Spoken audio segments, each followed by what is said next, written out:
ولسمشر محمد اشرف غني د همدې مېلمنو لپاره د خپلې لوړې مراسم د 2 ساعتونو لپاره وځنډول او هوایي ځواک ته امر وکړ چې ننګرهار ته چورلکه پسې واستوي او په پوره درناوي کابل ته راستانه کړي.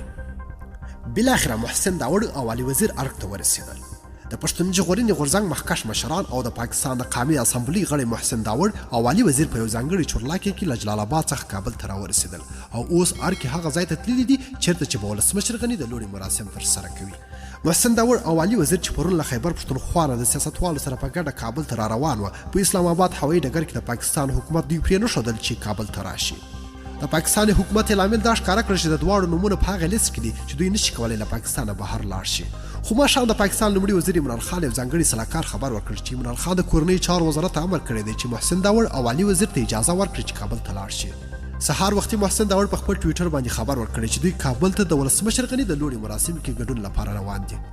محسن داوړ او علي وزیر چې هوایي راتګ یې ممکن نه و د تورخم له لارې د کابل په لور روان شوه چې په تورخم کې د تورخم ښاروال هرکلی وکړه او له هغه وروسته جلال آباد ته لاړل چې هلته یې د ننګرهار والي هرکلی وکړه. همداراز په پاکستان کې افغان سفیر عتیب مشل هم د هغو هرکلی ته ورغلی و چې بیا ټوله په ګډه په یو ځانګړي چورلکه کې کابل ته را روان شوه. همدا اوس کابل ته راورسېدل چې اوس ارګ ته هم رسېدلي دي.